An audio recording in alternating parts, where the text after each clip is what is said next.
بسم الله الرحمن الرحيم. السلام عليكم ورحمة الله وبركاته. كلنتي وحنا ونكسن ضماننا قيارتها ودي نقل سعوتها يدري كيمبا كسو دواذا برنامج كان وانكو ايقدونو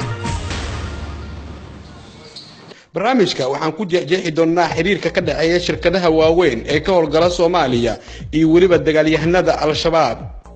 ma ogtahay daawade in shirkadda Hormuud iyo waliba Dahabshiil saamiga ugu badan inay leeyihiin saraakiil sarsare oo ka tirsan dagaalyahanada al-shabaab. ma soo ogtahay dhawaan wasaaradda amniga iyo waliba wasaaradda warfaafinta shakhsiyaad ay soo bandhigeen oo ka dambeeyay qaraxii Soobe inay ka shaqeynayeen shirkadda isgaarsiinta Hormuud iyo waliba hotelka Jazeera oo labadaba uu wada leeyahay Axmed Nuur Cali Jimcaale milkiilaha shirkadda isgaarsiinta Hormuud, laakiin shakhsiyaad ay ku difaacayaan qaab qabiil. Hormuud iyo Dahabshiil waxay sanadkii bixiyaan lacag ku dhow 1 milyan iyo bar si aan wax dacaayad ah ama xaqiiqda jirta ee shirkadahaasi aan lagaga sheegin. haddii Soomaaliya ay joogtid oo wax ay ka sheegtid Hormuud ama Dahabshiil waxaad qarka u saaran tahay in lagu dilo.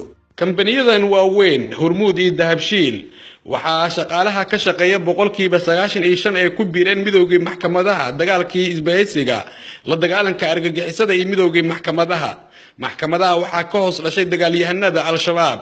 shaqaalaha ka shaqeeya kambaniyadan waxaa la tuhunsan yahay inay ka tirsan yihiin intooda badan ama mabda'aan ay aaminsan yihiin dagaalyahanada al-shabaab. aan ku horumarno shirkadda isgaarsiinta Hormuud waxaa ka hoos dhashay shirkadaha kala ah Salaam Bank oo ah bangi lacagaha lagu keedsado, Taaj oo ah xawaalad lacagaha lagu dirsado, iyo sidoo kale shirkadda korontada ugu weyn Soomaaliya ee loo yaqaan Somali Beko. waxaana la sheegay howlwadeennada markii la shaqagelinayo shirkadahan in lagu xiro qofka inuu aaminsan yahay waxna ka yaqaan kutaabada wahaabiyiinta ama wadaadka Sheekh Maxamed Cabdi Wahaab oo ahaa wadaad xag jir ah oo Sacuudiga ka soo jeedo, taas oo lagu shaqageliyo shaqaalaha. haddaba waxaa shirkadda isgaarsiinta Hormuud ayaan eegaynaa. dhawaan wasiirka amniga ee dawladda Soomaaliya Ducaale wuxuu soo bandhigay shakhsiyaad loo qabtay qaraxii isgoyska Soobe ee dadka badan ay ku dhinteen iyo isla maalintaasi 14 Oktoobar gaari nooha ah oo lagu qabtay danwadaagaha kadibna la qarxiyay oo uu waday shakhsi wasaaradda amniga ay soo bandhigtay. waxaana laba nin oo kamid ah dadka la soo bandhigay ee kamid ahaayeen howlwadeennada shirkadda isgaarsiinta Hormuud. waxaana labada nin magacyadooda wasaaradda amniga ee dawladda Soomaaliya ay ku kala sheegtay Mukhtaar Maxamuud Xasan Garluub oo ahaa madaxii shirkadda isgaarsiinta qaybta ee Hormuud qaybta degmada Afgooye, iyo sidoo kale Cabdiwali Axmed Diiriye oo loo yaqaan Cabdiqani oo kamid ah howlwadeennada sarsare ee qaybta Soobe shirkadda isgaarsiinta Hormuud. haddaba labada nin ee Hormuud ka shaqeeyo markii laga soo tago waxaa qaraxa gaariga noohada ah lagu qabtay shakhsi la sheegay inuu ka tirsanaa howlwadeennada hotel Jazeera ee magaalada Muqdisho muddo ka badan 5 sanana hotelkaasi ka shaqeynayay. hotel Jazeera muddo dhowr mar ah waxaa qarxiyay dagaalyahanada al-shabaab. shakhsigan la qabtay ee lagu qabtay gaariga noohada ahna wuxuu kamid ahaa xiliyada qaraxyadaasi ay dhacayeen shaqaalaha hotelka Jazeera ee magaalada Muqdisho. xasan aadan isaaq oo ahaa ninka gaariga noohada lagu qabtay wuxuu kamid ahaa howlwadeennada hotel Jazeera. Hormuud waxaa iska leh Axmed Nuur Cali Jimcaale shirka ugu badan ee shirkadaasi. haddaba yaa iska leh hotel Jazeera waxaa ku magacaaban Axmed Sacuud oo la dhashay Axmed Nuur Cali Jimcaale. haddaba maxaa kulmiyay xasan aadan isaaq oo ah darawalka gaariga noohada waday iyo waliba labada howlwadeen ee shirkadda isgaarsiinta Hormuud ee soo damiinatay gaariga xamuulka ahaa ee isku qarxiyay isgoyska Soobe kana soo damiinatay siinka dheer. dad badan oo Soomaaliyeed ayaa qaba aragtida ku aadan in shirkadda isgaarsiinta Hormuud 75% ay ka dambeyso qaraxyada ka dhaca Muqdisho. waxaana Hormuud iyo Dahabshiil lagu eedeeyaa inay u shaqeeyaan qaab maafiya oo kala ah ayadoona xiriir iyo gacan saar toos ah la leh dagaalyahanada al-shabaab. miisaal ahaan markaan u soo qaadanno shirkadda Dahabshiil waxay maanta u taagan tahay booskii bangiga dhexe ee Soomaaliya. ninka ugu sareeya koonfurta Soomaaliya shirkadda Dahabshiil wuxuu aadaa deegaanada al-shabaabku ay maamulaan Jilib iyo waliba deegaanada kale istiraatiijiga ee al-shabaab ay joogaan.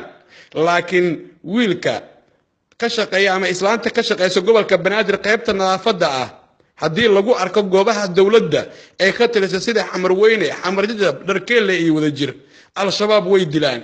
haddaba maxay tahay marka farqiga ama xiriirka u dhaxeeya dahabshiil iyo shabaab, dahabshiil aan raade hormuud iyo shabaab, salaam bank iyo shabaab, taaj iyo shabaab, iyo Somali Bank iyo shabaab.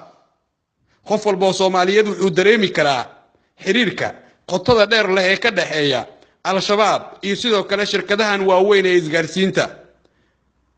haddaba aan dhageysano wasiirka amniga oo ka hadlaya shakhsiyaadka qaraxa loo soo qabtay, walow wasiirka afkiisa uu ka ilaaliyay in shakhsiyaadkan ay ka tirsanaayeen shirkadda isgaarsiinta Hormuud, laakiin shakhsiyaad Hormuud ku difaacaya qaab qabiil iyo waliba website-yo iyo warbaahin lacag ay siiso ayaa dhankooda markii wasiirka warkan uu soo saaray waxay sheegeen in wasiirka warfaafinta Injineer Yariisow iyo wasiirka amniga Ducaale lacaga baad ah oo 50,000 ah ay ka rabeen shirkadda isgaarsiinta Hormuud, taasna ay keentay in shakhsiyaadkan ay soo bandhigaan oo isoo bandhigaan qaraxa Soobe.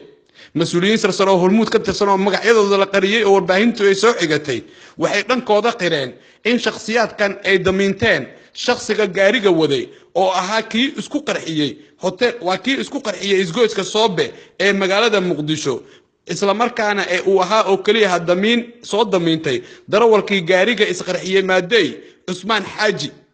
labadan shakhsi oo Hormuud ka tirsan inay soo damiinteen oo kaliya. haddaba qofkii soo damiintay gaarigii xamuulka ah ee Soobe isku qarxiyay ma dambiila ama ma laha dambi? waxaa su'aashaas la weydiinayaa dadka Soomaaliyeed.